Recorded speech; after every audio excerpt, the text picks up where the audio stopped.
ओम तव कथामृतं तप्त जीवनम कविभिडीडितं कल्मषापहं श्रवणमंगलं श्रीमदाततं भुवि गृह्णन्ति ये भूरिदा जनाः। श्री रामकृष्ण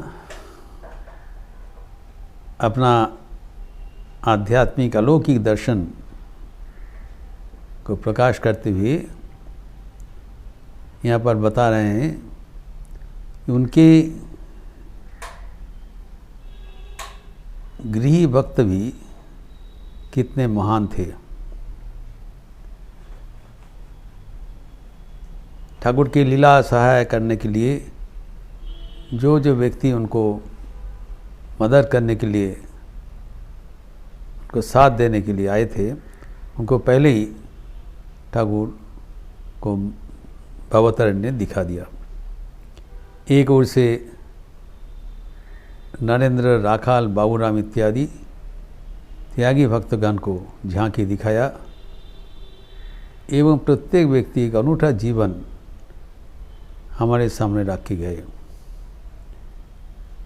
तो भावी प्रजन्म के जो त्यागी भक्त लोग आएंगे,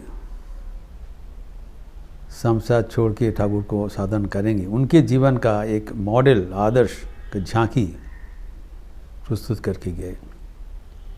वैसे ही उनके जो गृही भक्तगण थे, जो विवाहित भक्त थे, वो भी कितने महान थे। वो भी एक के बाद एक आपने जीवन का प्रस्तुत करके गए। यहाँ पर उसमें से 4 विवाहित भक्त का नाम उल्लेख किए हैं। प्रथम था बलराम बसु एवं मास्टर महाशय। दोनों को ही चैतन्य देव का संकीर्तन में सादा चौक में देखा था, सादा आंखों में देखा था, कोई भाव में नहीं। और बलराम बसु का जो महान जो जीवन, वो हम चर्चा किए हैं। एवं इनके जीवन में जो आपात दृष्टि जो कमियां दिखाई जा रहा है,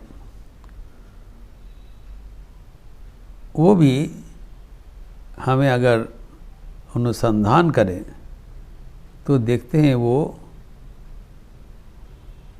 जो निंदा के लायक नहीं है। आपात आचरण देख के उनमें हमें भ्रम नहीं होना चाहिए। बलराम बसु के जो कंजूसी था, वो ठाकुर अनेक स्थान में कौतुक किया था, आमोद किया था और हंसी मजाक करते थे। भक्तगण भी उसमें जोग देते थे। हमारा मन में भी वैसी था जी, ये इतने महान व्यक्ति है, इतने बड़े ज़मींदार है, थोड़ा बहुत पैसा के लिए क्यों इतना कसाकसी करते थे। लेकिन जब उनके जीवन अनुध्यान किया तब देखा वो कितने महान थे। एक उदाहरण देते हुए यहाँ ये प्रसंग मैं यहाँ चर्चा करना चाहूँगा। लाटू महाराज बलराम बसु को बहुत प्यार करते थे। आप जानते हैं लाटू महाराज से जीवन में बलराम बाबू का भवन में जो ग्राउंड फ्लोर में पहला वाला जो कमरा, वहाँ पर रहा करते थे। लाटू महाराज जितने इतने त्यागी सन्यासी जो गंगा का किनारे में रहने वाले हैं, वो बलराम भवन में रहा करते थे। এবং इतने बलराम बाबू का साथ, उनका परिवार के साथ लगन था कि जब वो छोड़ के शेष जीवन में काशी चले गए, तब जाते वक़्त पीछे लौटते हुए कहा, माया माया माया। अर्थात वो भवन छोड़ने के लिए भी इतने बड़े महान सन्यासी को लगा तो ये आपको माइक बंधन में पड़ गए। अर्थात भक्तगण के साथ गुरु भाइयों का एक अद्भुत आकर्षण था। जब लाटू महाराज उनके इतने कठोर जीवन देखा, एक दिन उन्होंने शिकायत किया, ये आपकी जो बेडिंग है, इतने छोटी सी एक बिस्तरा लेके आप क्यों लेटते हैं, आप थोड़ा बड़ा एक बिस्तर होना चाहिए, पर्याप्त आपका शयन का बंदोबस्त होना चाहिए। विलास नहीं बता रहा हूँ, कम से कम पर्याप्त होना चाहिए। इतना कठोरी होने का क्या ज़रूरत क्या है, कुछ तो कमियां नहीं है यहाँ पर। उन्होंने कहा ये शरीर मिट्टी का है, मिट्टी में चला जाएगा, लेकिन हमारे जो ये शैया है, बेडिंग है, इससे जो तो बचत होगा उसे हम और अधिक साधु सेवा कर पाएंगे। देखिए क्या मनोभाव है, मेरे कष्ट से कोई जाता आता नहीं, साधु सेवा सर्वोच्च होना चाहिए। साधु सेवा के लिए निवेदित प्राण है। तो इन लोग का जीवन बाहर से देखने के बाद हमें उसके कमेंट नहीं करना चाहिए। गंभीर होने जरूरत है, क्या कारण है, कितने महान है, अपना सारे काम पर छोड़ दिया साधु सेवा करने के लिए औरों को।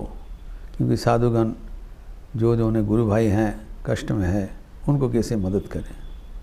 इसका दूसरा चीज़ भी हम पहले ही हम उल्लेख किया था कि इसी साधुगण का कठोर देख के वो भी अपना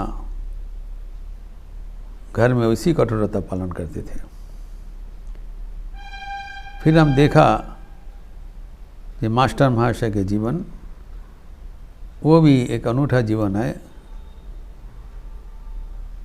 गॉड लिव्ड विद देम किताब के स्वामी चेतनानंद जी इनका उल्लेख किया है। गृह भक्तगण का जीवन यह है। एवं श्रीमा ट्रस्ट जो चंडीगढ़ से उनका प्रतिष्ठान है, श्रीमा दर्शन स्वामी नित्यात्मानंद जी का लिखित 14 फलों का बृहद उनका जीवनी है, अपूर्व जीवनी मास्टर महाशय का। ये जो महान जीवन सब है वो हमारे सामने पड़ा हुआ है। फिर केशव सेन के बारे में भी ठाकुर ने यहाँ पर बताया, महादर्शन करवाया, और वो भी ठाकुर अनेक जगह में किया। जो केशव उनका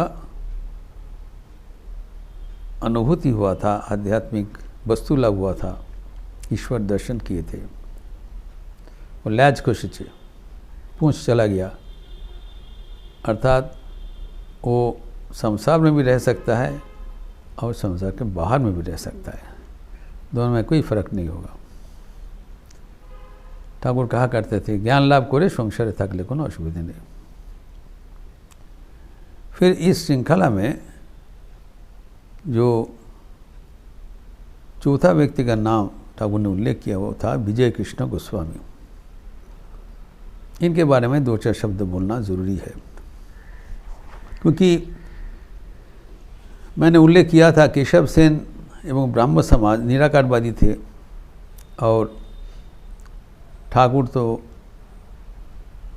प्रधानतः, यद्यपि वो ठाकुर अद्वैतवादी थे जिस श्रीमा शरद भी कहा था, बट बाह्य रूप से श्री काली के उपासक थे। तो कैसे केशव सेन के साथ उनका मुलाकात हुआ वो यहाँ पर ठाकुर ने उल्लेख किया। माँ ने दिखा दिया, नहीं कोलिते ये सब हो गए। ये ज़रूरी है। क्यों ज़रूरी है?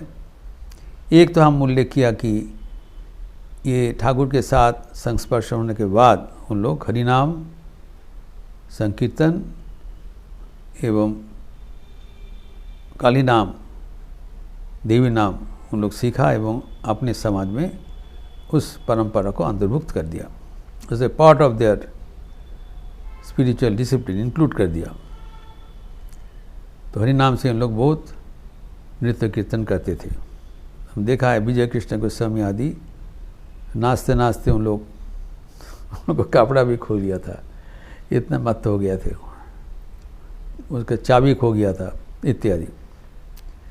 तो यहाँ पर फिर विजय कृष्ण गोस्वामी का जो नाम उल्लेख किया है, ये बड़ा विचित्र जीवनी है इनका। ये भक्त परिवार में इनका जन्म हुआ था। अद्वैत आचार्य गोस्वामी वंश में इनका आविर्भाव हुआ था शांतिपुर में 1841 ईस्वी में 2 अगस्त उनका पैदाइश हुआ था। इनके पिताजी आनंद चंद्र गोस्वामी शांतिपुर के एक प्रख्यात वैष्णव आचार्य थे, परम भक्त थे। इनका भक्ति एक कहानी था। शांतिपुर से जगन्नाथपुरी तक उन्होंने साष्टांग प्रणिपात करते हुए एक बार पहुंचा था। उनका शरीर छेड़छाड़ में सब रक्ताक्त हो गया और भ्रूक्षेप नहीं किया। भगवान को कहीं इतना आकुलता हुआ। इनके जो माता थे वो शरणमयी देवी, वो भी बहुत कोमल प्राणा थे, अत्यंत भक्तिमती। बहुत कहानियाँ है इनके जीवन में। जो वहाँ पर हाट लगता था, बाज़ार में जो बेचने आते थे गांव से, उन लोग व्यापार के बाद भूखा रहते थे। शरणमयी देवी उनको बुलाते थे, बुला के उनके अपने घर में बुला के उसको तेल लगा के उनका स्नान कराते थे। वो महिलागण को, कोई उनको देखने वाला नहीं, तेल लगा के अपने हाथ से उनको माथा में तेल डाल के स्नान कराते थे, परिपूर्ण भोजन करा के छोड़ देते थे सेवा के माध्यम से। अनेक कहानी है। इस परिवार में विजय कृष्ण का गोस्वामी का जन्म, एवं घर में वैष्णव घर है, श्याम सुंदर का विग्रह था। लेकिन जब शांतिपुर से पाठ समापन करके कलकत्ते में आए, तब वहाँ पर जो पाश्चात्य शिक्षा एवं जो क्रिश्चियन धर्म का जब प्रभाव चल रहा था, नरेंद्र नाथ के जैसे वो भी एक वो निरीश्वरवादी बन गए। ये सब कुछ नहीं है, मूर्ति पूजा में विश्वास नहीं करते। और उस समय चलमान ब्राह्म धर्म में वो योगदान किया, एवं आचार्य वंश का है, ब्राह्म समाज के आचार्य बन गए, प्रचारक। तो जब यहाँ जो बुलाया ना, माँ उन लोग को बुलाया, क्यों बुलाया? तो जब उनके भीतर जो भक्ति भाव था वो ठाकुर के संस्पर्श से आके वो भी उज्जीवित हो रहा था, सुख नहीं गया। एवं ठाकुर के साथ उनके अनेक बार संगलाप हुआ था। श्री रामकृष्ण वचनामृत में मोर देन 100 रेफरेंसेस, अनेक बार मुलाकात हुआ था, वचन हुआ था। ठाकुर उनको शक्ति संचार किया, समाधि में उनके शरीर में पैर उठा दिया। फिर जब ढाका में थे उनको दर्शन दिया। वो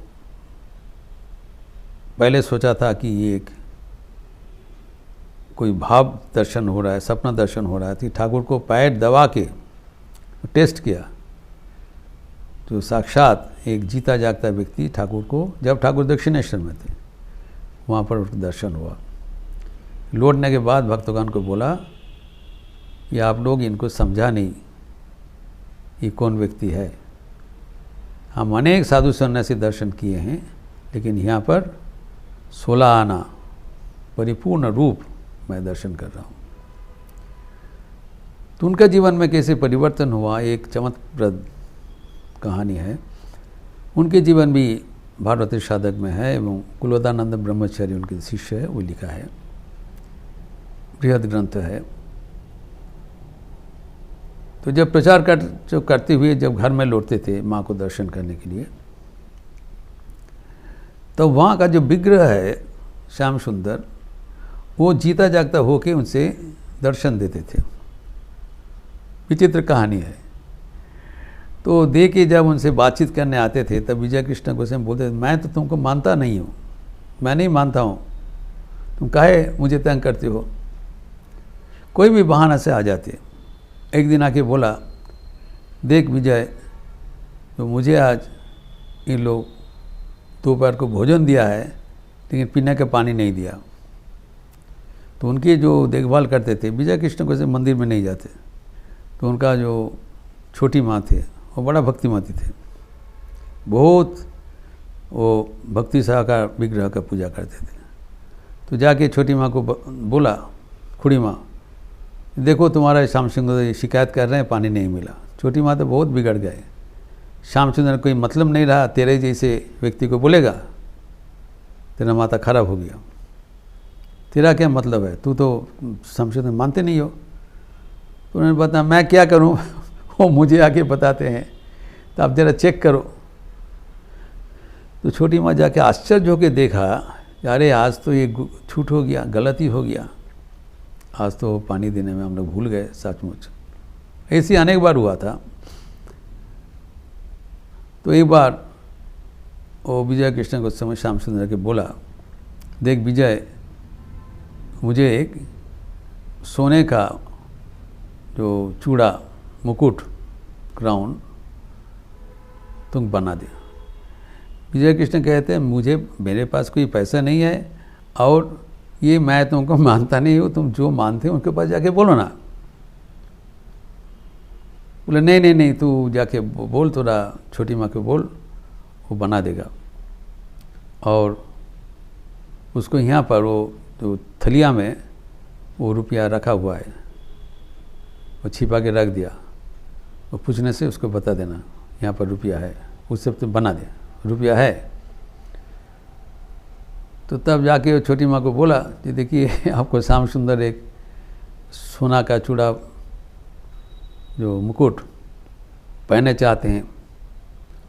तो छोटी माँ बोला देखो तुम्हारा उनका कोई मतलब नहीं है, इसे फालतू इस दर्शन के बाद मुझे मत किया करो। वो क्यों बोलेगा तुमको, बोलना है तो मुझे बताएं, ये सब नहीं होगा। फिर बाद में आके छोटी माँ 2-4 दिन बाद बोल रहे हैं, अरे श्याम सुंदर आके मुझे भी दर्शन दिया। तो मैं बोला प्रभु हमसे कहाँ पर हमारा पैसा कहाँ से मिलेगा, हम बोल रहे हैं ठीक है, तो हमारे पास पैसा नहीं है। तो श्याम सुंदर कितना दुष्ट है देखिए, वो कहते हैं कि तुम्हारा वो पैसा कहाँ मिलेगा वो विजय आपको बता देंगे, विजय तुमको बता देगा, उससे पूछो वो अच्छा वो बोल देगा। तो तब वो विजय के पास आके बोला देखो ये श्याम सुंदर आके बोल रहे हैं। तो बोला हाँ श्याम सुंदर मुझे भी बताया, वो कुलूंगे में वहाँ पर कोने में रखा हुआ था, वहाँ छिपा हुआ, उस पैसा तो है, उसे खर्च करो। तब वो रोने शुरू कर दिया। मैं छिपा के 67 रुपीज़ मैं रख दिया था, बहुत उस ज़माना में 67 रुपीज़ बहुत होता था, ये रख दिया था छिपा के। वो देखो ठीक वो पकड़ लिया, ठीक है जो बोला है तुम लेके जाओ। तो फिर विजय कृष्ण गोस्वामी को ढाका में जाता था, उस समय ढाका में सोना का अलंकार बहुत प्रसिद्ध था उस ज़माना में। तो ढाका से सुंदर एक चूड़ा बना के वो छोटी माँ को दे दी, बोले पहना दो।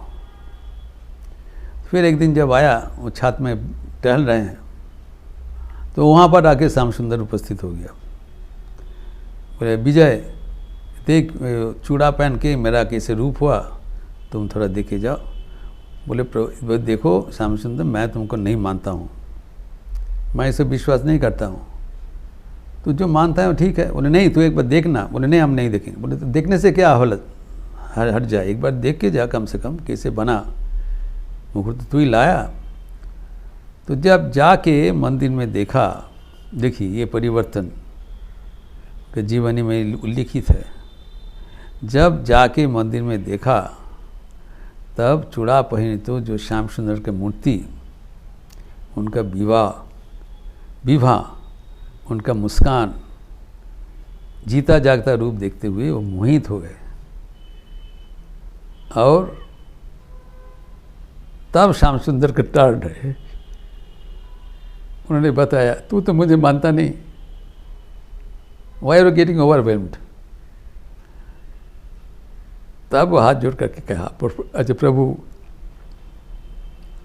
आप अगर मुझे इतना कृपा किया तो पहले क्यों नहीं किया, इतना दिन बाद इतना घुमा के काला पहाड़ क्यों बना दिया था। तब श्यामचंद्र जी उनको कहा तोड़ने के बाद गढ़ने से अलग रूप होता है, देखिए ये है रहस्य।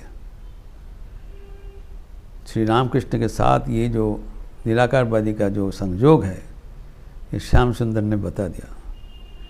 तोड़ने के बाद गढ़ने से जो रूप बनता है उसका अलग माधुर्य होता है। जैसे नरेंद्र नाथ कितने तंग किया था ठाकुर को, लेकिन जब माना तब परिपूर्ण रूप से समर्पण किया। ऐसे जो विजय कृष्ण गोस्वामी का अपूर्व जीवन है, पहुंचा हुआ व्यक्ति थे। एवं उनके जीवनी का और एक कहानी है जो उल्लेखयोग्य है। जब वो बहुत सरल थे और एक मित्र उनको विश्वासघातकता किया है, पैसा चुरा लिया, बहुत कष्ट में पड़ गए। उनका अल्प वयस में विवाह हो गया था। कभी कभी म्यूनिसिपैलिटी पानी पी के उनको दिनांत करना पड़ा, इतना कष्ट था। जैसे नरेंद्र नाथ के भी हुआ था, इतना आर्थिक संकट में पड़ गए थे, भोजन में नहीं मिलता। एवं कभी कभी विजय कृष्ण गोस्वामी का कभी चावल का बंदोबस्त होता तो व्यंजन नहीं है, शाक नहीं है, कभी शाक है तो चावल नहीं है। लेकिन उनके पत्नी कभी शिकायत नहीं किया, इतने धर्मप्राण थे। और उस समय में वो उसके घटना दिया है, जो कलकत्ता में जा रहे हैं और पैर का चप्पल फट गया। तो एक चमार था, मुची था, शू मेकर, उनके पास गए रिपेयर करने के लिए। वो कोई चुकती नहीं किया, वो जूता बोला ठीक हम रिपेयर कर देंगे। रिपेयर करने के बाद वो पैसा दिया, वो पैसा गिनती करके 2 पैसा वापस कर दिया, करके वो तलबा उठा के वो चल दिया और काम नहीं किया। तो ये जो चामार उनको पैसा वापस किया, इससे विजय कृष्ण गोस्वामी का बहुत संदेह हुआ। ये तो कभी सुना नहीं कोई वापस करता है, इसमें से गिनती करके वापस कर दिया। तो उसको फॉलो किया, जाए तो अनुसरण करे कहाँ जाता है ये। तो जाते हुए देखा ये सीधा बाबूघाट तक चले गए। आप जानते हैं कलकत्ता में बाबूघाट हावड़ा स्टेशन के बगल में है, हावड़ा ब्रिज के बगल में है। तो बाबूघाट में चले गए। जहाँ पे वहाँ पर एक जगह में कोने पर तो अपना सामान वामान वहाँ पर रख के गंगा स्नान करके वो माला तिलक किया। अर्थात ये बड़ा वैष्णव एक वेश धारण किया। उनका संदेह हुआ, एक चमार एक वैष्णव वेश धारण करके कौन है ये। फिर उसका पीछा किया, फिर जाके देखा ये खिदिरपुर को ओर चल रहा है और भी टुवर्ड साउथ ऑफ कलकत्ता। जाके एक भवन में प्रवेश किया वो चमार। तो ये भी पीछा जाके कुछ समय बाद उसको आज पहुंचा। जिसे पहुंचा उन लोग सोचा कि अतिथि होगा, उसको सम्मान करके भीतर ले गए। भीतर ले जाने के बाद वो ताज्जुब बन के देखा जो वो व्यक्ति ये आश्रम का महंत है। उनको अनेक चेला चामुंडा है, सब शिष्य चेला है और अच्छा कुछ बंदोबस्त है, आश्रम का वो महंत है। वो तो बड़ा आश्चर्य हो गए। तो जाके महंत के पास प्रणाम करके बताया, देखिए आप ऐसी करके, आप तो मैं सुबह से आपका पीछा कर रहा हूँ, आप महंत होते हुए ये चमार का काम क्यों ये करते हैं। तो वो व्यक्ति रोना चालू कर दिया। उन्होंने बताया कि मैं जब यहाँ पर आए थे, हमारा गुरुजी हमें एक दिन बहुत तिरस्कार किया, तब अतिथि सत्कार नहीं हुआ, मैं पहले भोजन कर लिया था। तब गुरुजी हम मुझे बताया, अरे तू साधु होने के लिए आए, तू तो चमार हो, चमारी का काम कर, चमार का काम कर। तो गुरु वाक्य का हम उल्लंघन नहीं कर पाया। तो गुरु वाक्य को पालन करने के लिए मैं चमार का काम उस दिन से करते थे। और गुरुजी देहांत के पहले मुझे ही महंत बना के गया। मैं महंत का काम भी करता हूँ, लेकिन गुरु वाक्य को पालन करने के लिए हमारा जो खर्च है, जो 4 आना पैसा, वो जब तक ना आय होता है हम करते हैं। जैसे ही 4 आना पैसा हो जाता है, चौवन्नी हम बंद करके आ जाते हैं। ये सुनकर विजय कृष्ण का बहुत आश्चर्य हुआ। उन्होंने कहा इसके बाद मैं जब भी रास्ते में निकलते हैं मैं किसी को असम्मान नहीं करते। पता नहीं कौन भेग से कौन महात्मा सामने पड़ जाए, तो नारी पुरुष उच्च नीच सबको हम मन ही मन श्रद्धा ज्ञापन करते हुए रास्ते में चलते हैं। ये विजय कृष्ण गोस्वामी का विवरण है। तो हमें भी जो ठाकुर के भक्तगण है, एक ओर से ये भक्तगण एक भक्त जीवन का एक आदर्श दिखाया, दूसरा ओर से हमें जो गृहस्थ भक्त है उसका प्रति हमारे श्रद्धा का, सम्मान का जो नज़रिया होना चाहिए वो भी बताते हैं। इस प्रसंग में ठाकुर का और भी जो घटना हम बताएंगे, लेकिन ये जो इन लोग का जीवन में एक ऐसी आध्यात्मिकता परिस्फुट हुआ था, ये सबके सामने प्रतिष्ठित है। वो विजय कृष्ण गोस्वामी जब अंतिम समय में, अंतिम जीवन में 1 साल वो पुरी में चले गए। पुरी में जाने के बाद उनका जो आध्यात्मिक शोभा इतना विकसित हुआ, चारों ओर एक होड़ लग गया और उड़िया वासीगण उनको जटिया बाबा, जटा था, जटिया बाबा आख्यात कर दिया। जब कोई भी पूरी मठ में जो उत्सव होता था उनको देखकर सब आदमी आश्चर्य हो जाते थे। एक बार जब रथ यात्रा का उत्सव था, उनकी आध्यात्मिक जो विभूति, जो ज्योति देखते हुए जो जगन्नाथ का छत्रधर है वो विजय कृष्ण गोस्वामी का छत्रधर बन गए। तो छाता लेके विजय कृष्ण को धारण किया। वो समझ में नहीं पाया जो विग्रह और भक्त दोनों के भीतर बराबर दिखाई पड़ा। तो ये सब जो भक्तगण हैं जो ठाकुर के संस्पर्श में आए थे, जो महान बने थे, वो हमारे जीवन का एक अद्भुत प्रेरणा का उत्स है। इस प्रसंग हम फिर आगे भी बढ़ेंगे कल। ओम शांति शांति शांति। हरि ओम तत्सत।